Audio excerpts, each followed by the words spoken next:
Assalamu alaikum viewers. You are welcome to our this week's edition of our popular program Guest Podium, reaching you from Salam African TV, London. My name is Ibrahim Isiak Daodu. Our guest today is Alhaja SHERIFAT Muhammad KAMAL. Alhaja is the proprietress of Alhaja is a specialist pharmacist, family and children health, proprietress of Muslima Academy, London, United Kingdom, and also founder and first Amira of Federation of Muslim Women Association, Form 1 in United Kingdom here. Alhaja, you are welcome. Thank you very much.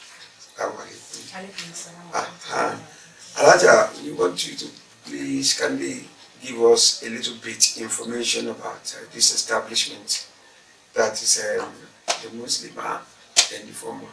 What really motivated you for this establishment?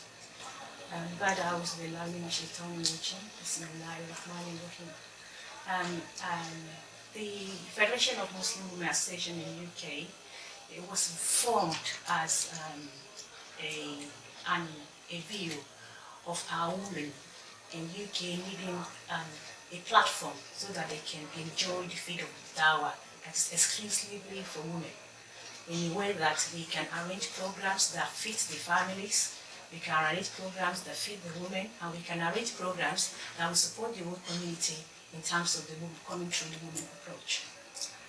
It was after the formulation of Form 1 UK that we started thinking about the academy, because we realized that most of our women does not have enough knowledge of the Quran, the Hadith, and the Sunnah. So we started with 1 or 2 students over 2-3 years ago, and most of them have already completed the Quran.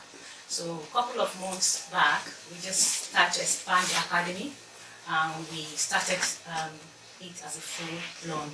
And this includes, we teach women, adults, and their children, Quran and Hadith, and there's classes for memorization and tajweed. And we have another class that we teach fiqh. And most of these courses are online. Why it is online is because we want it to fit with our women's need. So sometimes when some of us are at work, or we wanted to take care of the house, or the time when the woman will be at home to be able to learn as much as we can. And that was our set up. Okay. I look at this academy, it seems it's a gender-based. It's like actually you've put in place all what will basically benefited the women folk. But what about the boys? Why? Is there any planning that maybe their own is coming? Because as a mother, I believe that the young boys and the boys could have been put into consideration as well. Yes, because whatever we do, we have to follow the Hadith, the Quran and the Hadith. And as much as possible, we have to stick to the Sunnah. Because most of our adult boys, there's limitation to how our female can take them. So until we have a plan for the boys, and until we're able to get enough brothers, tutors that are ready to carry them along, if we don't have it, then our sisters might take over. But there's a plan that we're trying to introduce for our teenage boys, and at the same time we want to include mentoring and coaching, because we realize that our boys from our own origin does not have enough mentoring from our brothers.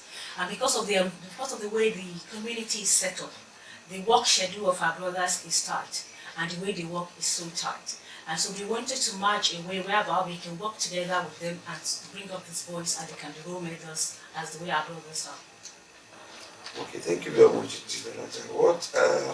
Now we are going to the main subject.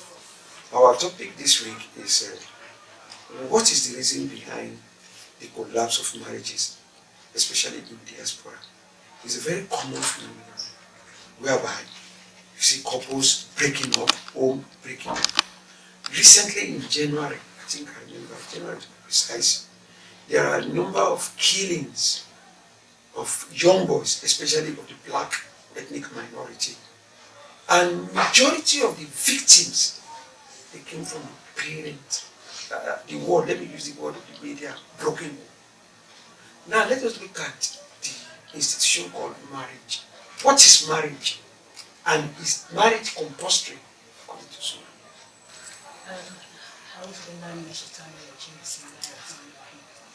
And if we look at the basic phenomenon of what is happening within the society, is because we are separating home from where we are. But Quran and Sunnah is just the same. And the problem we have is because we are not sticking to that part of Islam that brings both couples together. So the husband has gone astray, the wife has gone astray. I'm not saying people, we are perfect, but at the same time, most of the admonition that should be coming through both of them, the society, they're not even helping out at the same time. Okay. So we found ourselves in a situation whereby the people that are together that are supposed to be supported by the society are not being supported, and because of the influence of society on them, they cannot even support themselves. So from your question that we should define marriage, according to Islam, it's a legal binding between the husband and the wife, which is witnessed by witnesses and Allah. And that's the basis of nikah. And for every nikah, there's always a ta'lim and a lecture that simplify the responsibility of husband and wife. And most of these breakages that we're seeing is because this contract is being broken. And when we look into Surah An-Nisa, the first thing Allah said in the verse in Surah An-Nisa is for us to appreciate what Allah has done between two people, bringing Adam and Eve together and bringing us as man as woman together. And when we go back into Surah Al-Rum, Allah, to start when Allah said He has put love and mercy in between wadatan and wahabatan, in between husband and wife. That's also the things that really bring husband and wife together. And if those ones are lacking, if we can appreciate why we're together, and the love in between the husband and wife are not strong enough, and at the same time, the last thing when we go down into Surah An-Nisa, when Allah has bring husband and wife together, He has made someone a manager. We know that whatever we do in life, even here as a company, here you have a manager. As a home, there should be a head. So Allah has made the man the head of the home, whichever circumstances it is. Either it's good enough, it's not good enough, it's rich enough, it's not. The husband is head of the house. And it's because that head of the house is not being accepted by some families within the homes, then there's a lot of issues. And that's why some of these issues. So we go back to the definition of marriage and the causes. You can see that it's just the contract is getting being broken by what brings them together in the first instance. So it's not as if we are perfect or anybody is perfect. We're just saying that whatever we can do to support this union is what everybody has to work towards. Thank you very much. Now let us look at it this way. There is a common belief that majority of both men and women are not ready for marriage. This is one of the reasons why people believe that maybe marriages, some even said, because reading newspaper, you see some people who believe that if they are not, marriage is not for them. Then what is the reason? I want to look at the area, I want you to try to shed more light.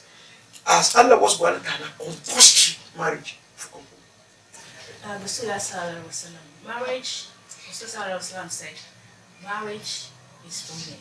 And if anybody that's done it has completed acts of their faith, and we should walk towards the other part of the faith. So getting married itself is a way towards our ibadah, towards Jannah. So we have to encourage people, as we encourage people to pray, no more fasting, or we encourage our mature children or adults to get married. And why people are afraid of marriage is because of all these circumstances, issues I'm talking about.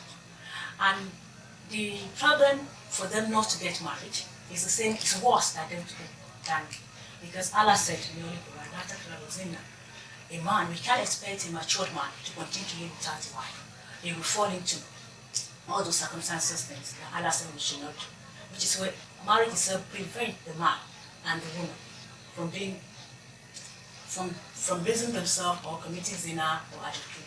So as much as possible, we fall to this fact that in Islam it is a sunnah work, a sunnah that is compulsory, that a man should marry and a woman should marry. Alhamdulillah. Looking at it, because I want to look at this from this angle. For instance, it's like back home in Africa, the system of way of living in Africa is quite different from the way of living of people, especially in Europe, America, Australia, and every part of the world. which that we believe is diaspora.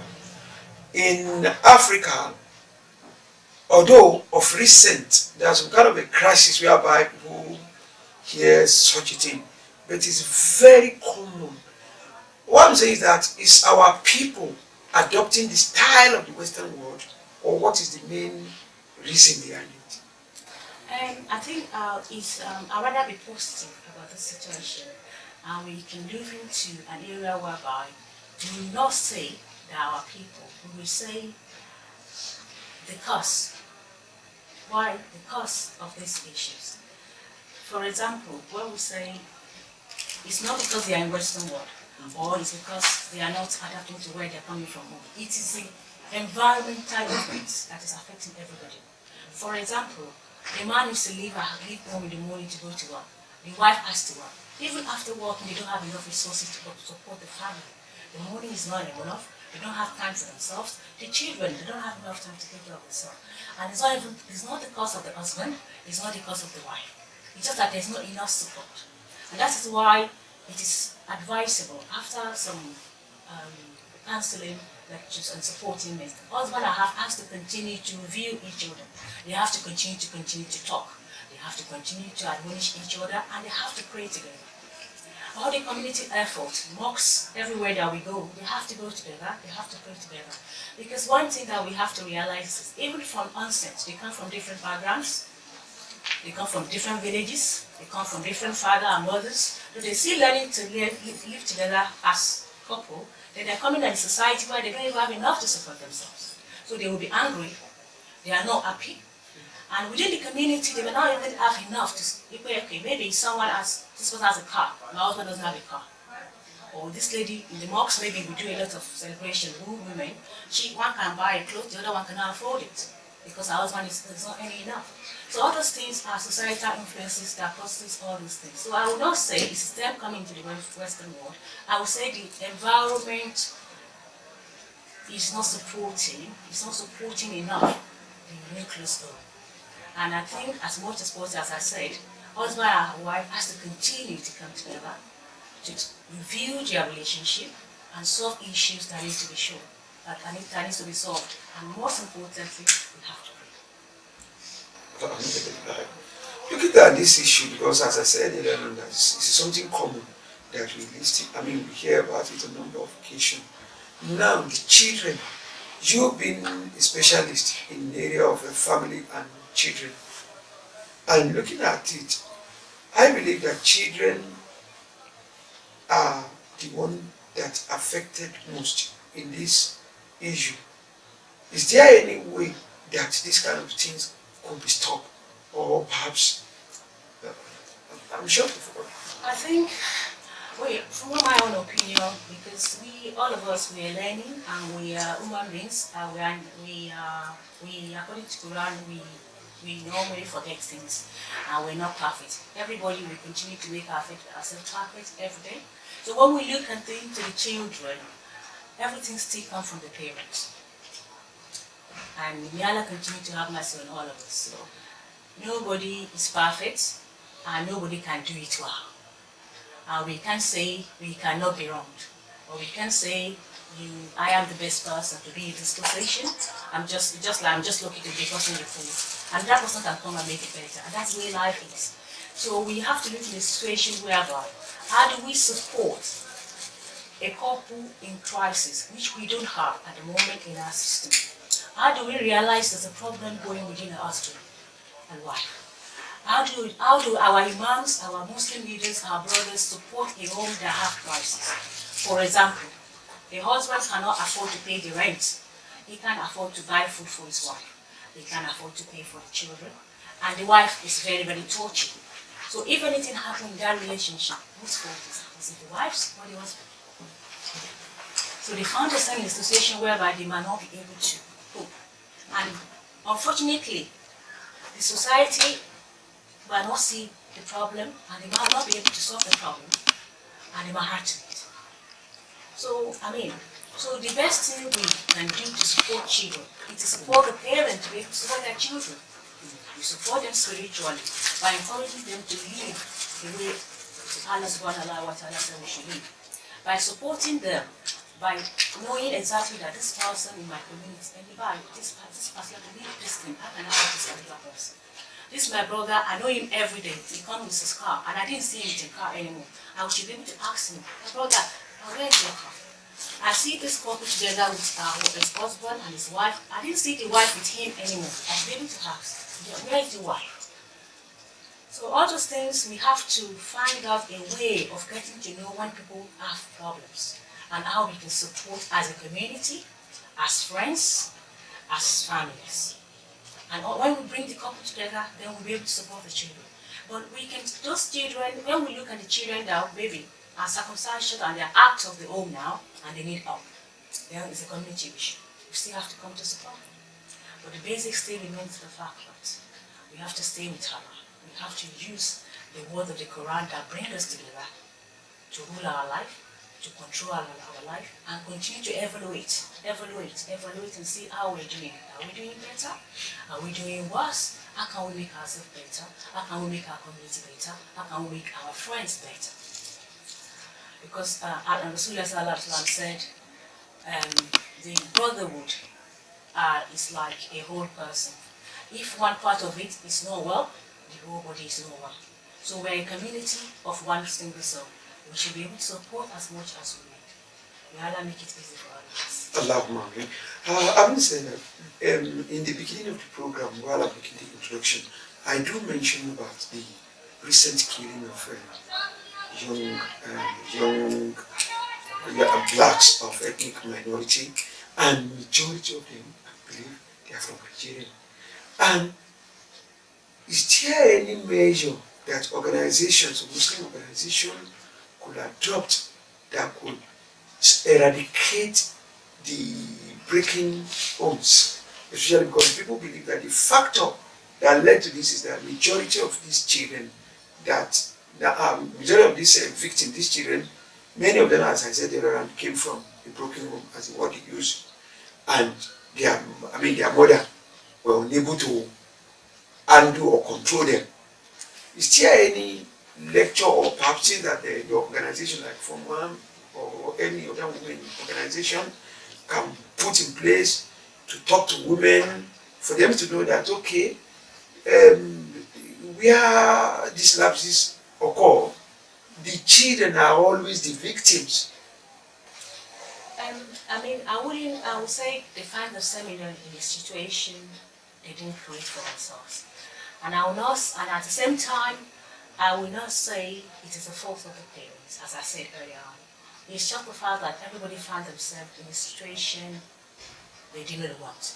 Because there's nobody that will be happy to be from an broken home. And no woman will be happy to be divorced. No husband will be happy to divorce his wife. And no children are happy to have a broken home. So I would say that we from One UK, that's one of the reasons why we have our marriage and family life conferences once a year. We try to go into the community and look at what is wrong within the community and look at interventions to make them better. And we look at speakers within our imams or our lecturers to come once a year. But what we're finding out after our conferences is that we need to do more. So we realize that we have to get a focus group. Maybe in every mosque, there should be a marriage counselor. The imam has to be a marriage counselor. There should be someone people need to speak to. I am a mentor. I mentor husband and wife. I coach husband and wife. Sometimes I speak to a husband and wife for more than 2 years on the same issue. You'll be going front and back and front and back and front and back. Sometimes it is the wife's fault. Sometimes it is the brother's fault. Sometimes it is the community that's influencing the marriage themselves. Notwithstanding, you realize in marriage we have the husband and the wife. We have the friends of the wife, we have the friends of the husband, we have the in-laws at the same time, we have the community, and we have the outside world, the work area. Staff, where they go to. Everybody goes to their offices. Wherever you meet in your offices, your husband may not know. Wherever the wife doesn't know. Who you talk to, your husband may not know. In the mosques, sometimes the people we go to, they're different opinions. So people learn and pick. The husband go out this when we learn and pick. The wife learn and pick, and they come together and they come together into the house and they try to think, maybe this what I've seen today is an idea for this particular person. So at the same time, I will just go back to the same fact that every mosque, every community have to put in place something to check if the family unit of every individual family members in the mosque or in the community have issues, or if how to support families that are in need. Because we realize great poverty level normally affects most of these things. If a husband, the way Allah has created a man, even my 8-year-old boy at home is a man. He will tell him, mommy, his sister's problem, I am not going. So a man has to be a man. You have to support a man to be able to be a man. If a man cannot feed his wife, he cannot pay for rent, then there's a problem. That man has to be supported, because there's no way he can be happy. So the community has to stay firm and support the family unit as much as we can. If you can support a man to support the wife, the children will be fine. So may Allah make it easy for all of us. None of us is perfect, but at the same time, we have to work together to make this community a peaceful one. At this point, we would like to go back to our commercial department, where they will hear the advert of our sponsor, that is Zunoren Hajj and Umrah Services. Special thanks to Dr. Muhammad Akinwumi Uthman. And when we come back, we will continue precisely where we stopped. Assalamu alaikum.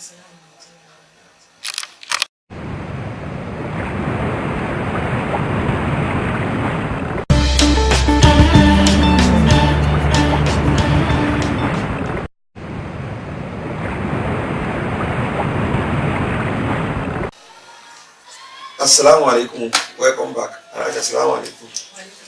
Before we have our commercial break, there is a particular area where you mentioned that, for instance, a man who is in distress, if I should use the word, maybe financially, perhaps other related issue, and most of his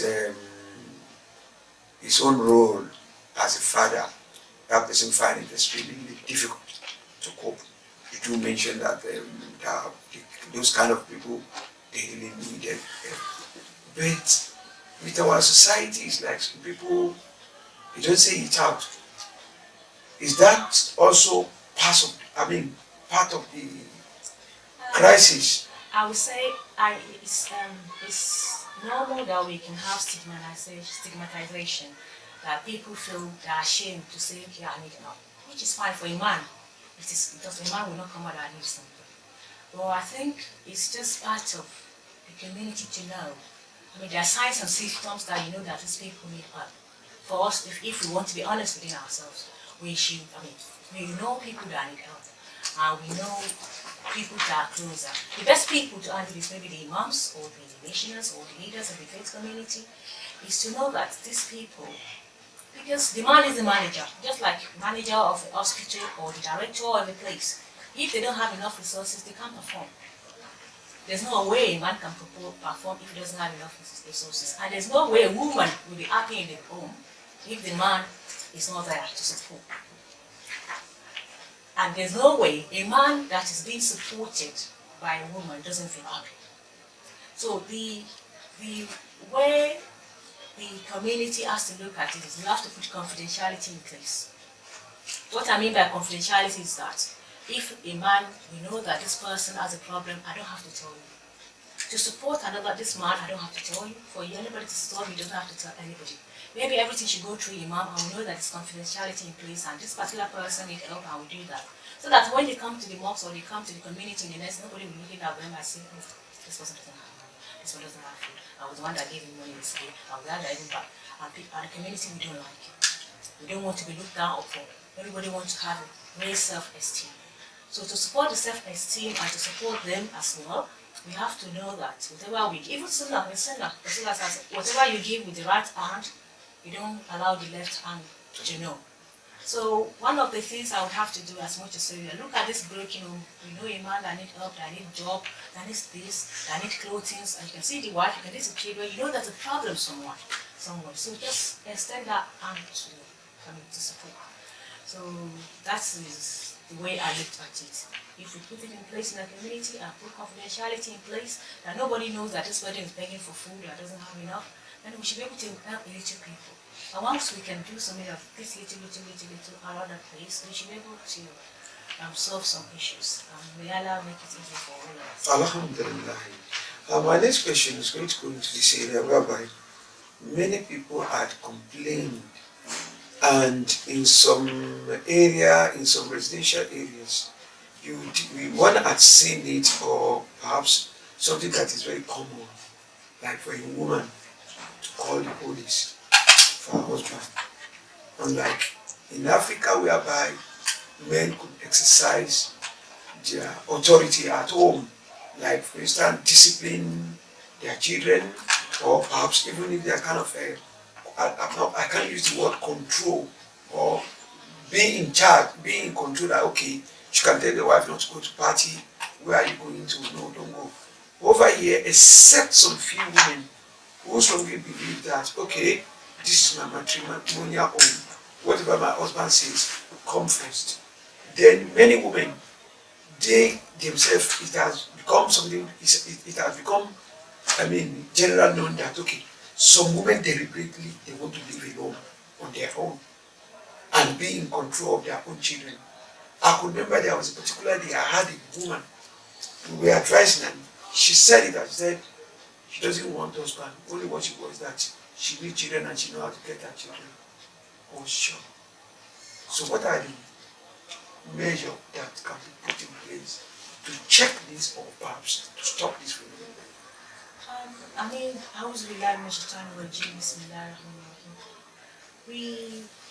We are not, we will say, for domestic violence, we can support that. For whatever reason, it is not allowed. It's an abuse for a man to raise his hand before. And at the same time, it is not allowed for a woman to raise her hand for a man. They are not accepted at all. For child abuse, at the same time, disciplining your child the way you want. There's regulations that is against it. Coming back, as I said earlier, to the principle of Islam, the issues of anger start most of these things. And at the same time, we still have to go back to the Quran and the Sunnah. Because the Prophet ﷺ says that if you are angry, you should stand up from wherever you are and change your positions. If you're still angry, you should do wudu. And if you're still angry, you should keep quiet. And there's a narration that's a while ago, one of the narration that said a man came to the Prophet ﷺ and he said to the Prophet, advise me. And the Prophet said, do not get angry. He came back again and said to the Prophet, advise me. The Prophet ﷺ said, do not get angry. He came back the third time and said, advise me. The Prophet ﷺ said, do not get angry. And we know that most of these things come from anger. The beginning of anger is not right, the end of it doesn't. So if we can get something in place to look into before it goes into that area of party, of anger, that people will start saying, okay, I don't want a man anymore, I don't want you anymore, and there's going to be broken. No woman wants to be alone. It's the fear of the unknown. And what is bringing the fear? Because there's the experience of things that are happening in the past is in people in the head, isn't it? So we are not saying, I am perfect, you are perfect. We're saying the community, we have to work together to bring a perfect home in the community, to have a good community. So the women that have it in the mind that, oh, okay, I don't want to get married, we have to say, the Prophet ﷺ said, marriage is the sunnah, and if you are married, you have completed half of it. We have to put them in a situation where we bring them back to Islam and using the word of Quran and Hadith to support them. Because before you can make an action, for every reaction you see, there's an action that has happened. If anybody that's saying a word, something has happened before. So I would say we still have to go back to a continuous lectures, continuous program, continuous mercy to support families, support people. Let them realize that okay, it's like to calm people down, to give people solutions to issues, solutions to problems. Because the Quran, in Surah Al-Baqarah, Allah told us, ذَلِكَ الْكِتَابُ لَا رَيْبَ فِيهِ هُدًى لِلْمُتَّقِينَ. So this book, there's no controversy over it. No. It is full, it is complete. It's just for us to follow it and seek the guidance from it. So it's not left for us, ourselves, to be our brother's keeper in everything we do. The wife, we know that this couple, we see them together, we didn't see them together anymore. What's happening? So we do that so many moments of time, but it's not enough. So if everybody can do that with you wherever they are, I think we'll be able to achieve things together. So may Allah support us, support our families, support our husbands, our wives, our in-laws, and may He help us to bring the unity back into family lives as we have had in the olden days and our old families. May Allah make all of us. I want us to look at this between the protection of marriage, protection, I'm talking about the union. Who is responsible among the couple? Who is responsible for the protection that, okay, for instance, this union, inshallah, no matter whatever the situation will be, like two people now, we are not the same. Perhaps the woman or the man. Is there any way you could explain, I mean, for the benefit of our viewers at home, both men and women, for them to learn and to know who is responsible for protection of that union? According to the Quran, Surah An-Nisa, verse 34, men are the protectors. It's the responsibility of the man to protect his own home. And the Quran explained us, it said, because they spend out of their profits to take care of their home, and because, as a whole, they excel, I mean, they are an atom above the woman. That's how I put it. The man is a degree above the woman. So the protector of that house lies with the man. That's why I continue to say, to support him or own, you have to support the man in the house. So once the man is supported, there's just little you need to do. The woman will be a little bit fine. So when we look at what is happening, and we see that, for example, you said the women will call police and send their husband out of the house. You live here, you fast. That was the That's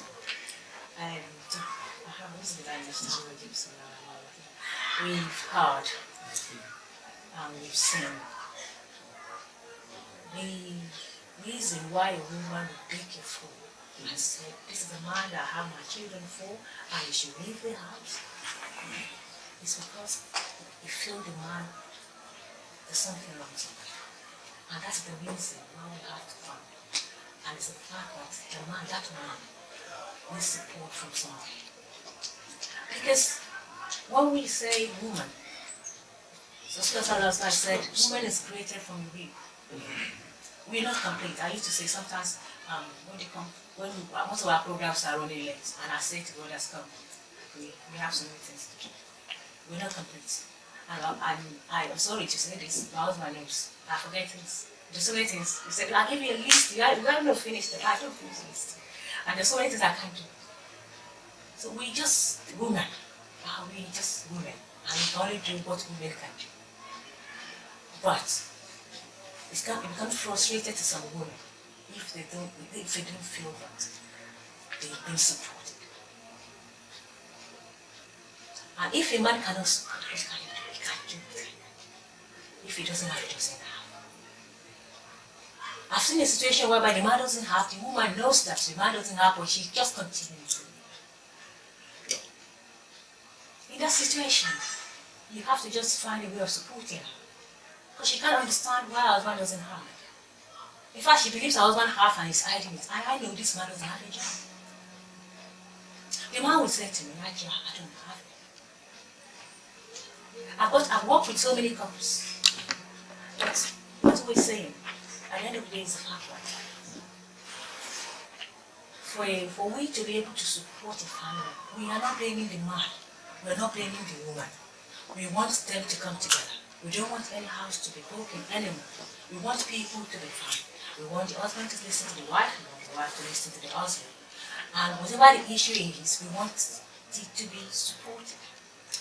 And the Quran went further, saying that if everybody has tried, the community, the imam, and everybody has tried to help husband and wife, and it's not working, then call the nearest relatives to talk to each party individually. Then if it doesn't work, then the last resort to keep a marriage, a happy home, is the body to do this. But that's one of the 8 full things. But as much as possible, you have to just continue to support, which is very, very important. The other make it easy for everyone else. So, having looked at this aspect of the main topic now, and we've discussed about the solution, like counseling, like supporting, whereby a situation whereby, because I think it's common, we've seen it so much who are close to a committee whereby counseling, whereby they will call a woman and you discover that this woman is Muslim and she will refuse to come. And we go back to anger management. So before we call, I was saying we go back to the Quran and Hadith. And we have to, one thing we are not using mostly is we're not efficiently using our imams and our missionaries. Okay. They are the scholars. And they know so many ways of making things happen. Before we call a woman to meet, maybe you said the imam wants to see her. He will answer the imam. Because once you say, you've talked to him before, confidentiality. You have said it, so you have decided, I'm not coming. Maybe you that are coming, you have the same problem. So you can't even talk to me. So people have that things. That who is she that is talking to me? She has another problem herself. So it's about bringing the scholars, the imams and nations into these issues and letting them come in. And regular reminders, Quran and Hadith, lectures, tafsir, Quran, lectures, tafsir, about relationship management. It's very, very important, relationship management, because what the husband is saying, the wife might not be saying it. And Shaitan has promised us that he will continue to come in between the son of Adam and Eve to divide us. Okay? And one thing that is what we should think about is, as Muslim, we will continue to be tested. No.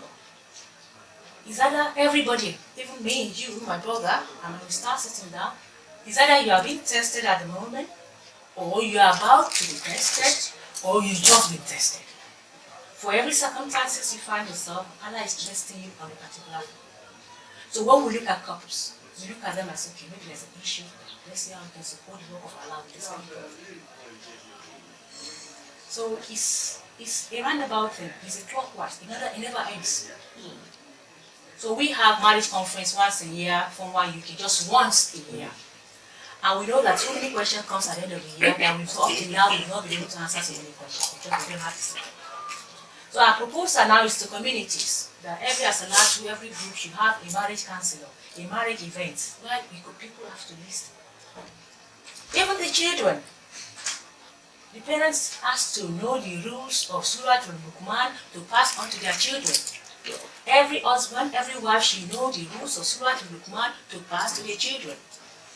So all those things has to be incumbent upon the parents for us to be, and once there's this mutual plan between husband and wife on how do we raise our children, how do we do this, how do we do that, they come closer. The poverty will go away. When a man and husband are close, when the husband and wife are close, they don't see poverty. The only time there's poverty and there's issues is when they are attacked and people are coming in between them. So the first thing the light we have to put more is the muwaddah wa rahmah. That love has to come back. that remembrance of Allah every minute, every second has to come back. And you have to continue to bring them together. If husband is saying this, wife is saying this, you continue to bring them together with the words of Allah.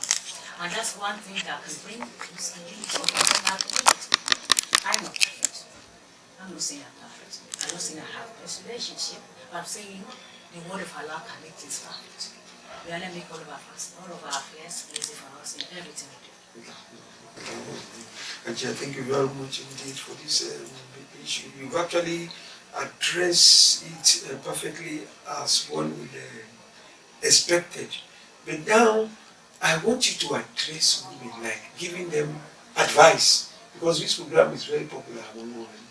Most of our viewers, some of the feedback we get, a lot of people are sending messages out. What advice do you have for them generally regarding this issue? Talk to them directly. You're not bringing any question now. Just talk to women who are. I think one thing that I normally say is everything will come to pass. Yeah. And the day will always come to an end. So we should always remember why we started and believe that Allah is going to help us at every point in time. So we should increase in our worship. And to me, whatever I say is the advice is to me too, that we should ensure that we do our regular prayers all the time. And every prayers we do dua to Allah to continue to unify our families and make all of our affairs easy for us. And we should work together with our husbands, our couples, and our children to pray Jama'ah within the house. And in the morning, after every salat, or once a while, we should make a topic. Within the husband, maybe the husband do a topic today, the wife do a topic tomorrow. The husband might not have the time to plan it, but the wife should always put it in place. You may forget today, you do it tomorrow. So it's praying together in the house, very, very important. Then, train the children together. The wife should always bring the children to the husband. She should not try to make the children feel that she's the one that is better. She should always bring the children under her husband. For every issue, let them go to the father. If Allah makes the woman to be more, maybe wealthier than the husband, she should always direct the children to the father and support her own husband the way she has to support her husband. It's two-way things. Your husband is the person you like and the person you fall in love with and the person you marry. So if he's not able to put money down, you support him with the money and he put it down. And if there's an issue within the family, the woman should be able to come out and say, when you're these children, go to your father. Even if she knows that what is coming from the father to the children is from her, but he should always go back to the father. Because as we say, the Quran has made the man the head of the family. And if the manager is not performing, the keeper will not achieve anything within the community. Then another thing that we can advise ourselves as women is patience. May Allah give us patience.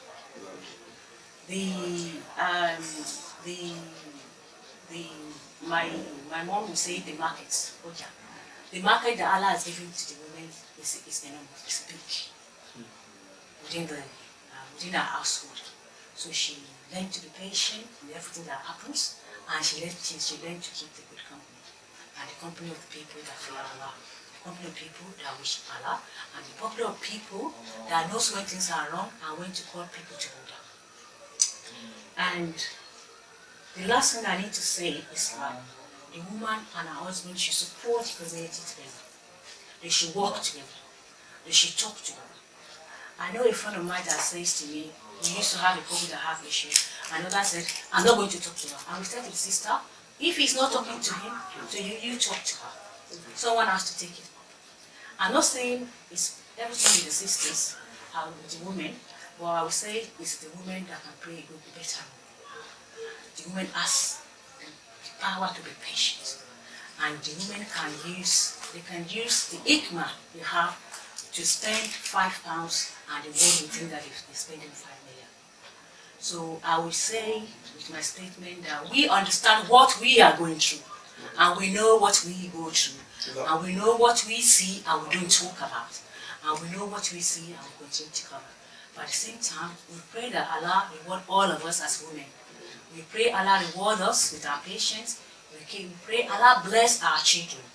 We pray that anybody that is thinking about our relationship now and she's sad, may Allah make all of us happy. And we pray that whatever is happening that is not making it come together and is not bringing that happiness within the couple, may Allah give us the mercy for it to be easier for every one of us. And I will say to my viewers that I'm the youngest here, and most of the things I'm saying is what I've learned from our scholars. I'm not a perfect wife, I wouldn't say that, and I'm not a perfect woman. I'm just saying that if we come together as sisters, as mothers, as daughters, as I have to most of you, we'll be able to achieve the best for our children, our futures, our fathers, our husbands, and our brothers. May Allah make all of our affairs easy for us. ربنا هب لنا من أزواجنا وذرياتنا قرة أعين واجعلنا للمتقين. Because thank you very much, Alhaja. We sincerely appreciate your time. We know that part of your extremely tight schedule, we were able to consult people here and there, and we were able to get you. We sincerely appreciate your coming. This is where we are going to draw the curtain of this program this week. On behalf of everybody in the studio, we would like to thank Dr. Mohammed Akinwumi Uthman and all the entire staff of Zunurin, Hajj and Umrah, our sponsors. We sincerely appreciate you. Until next week, when we bring another edition of your popular program, Guest Podium. I am Ibrahim Daodu. Assalamu alaikum wa rahmatullahi wa barakatuh.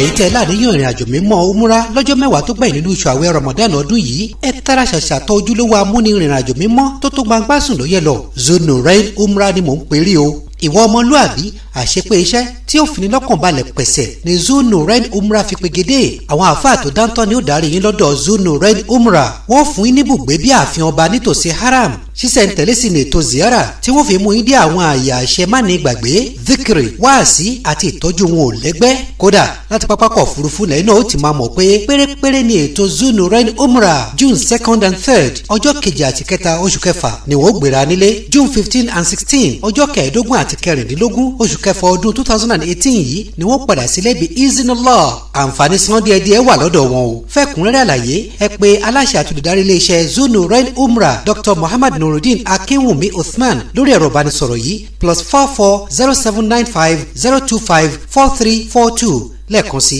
0795 025 4342 Zunurin umra taqabbalallahu minna wa minkum Zunurin umra ẹ délé ròyìn ayọ̀ ni insha Allah.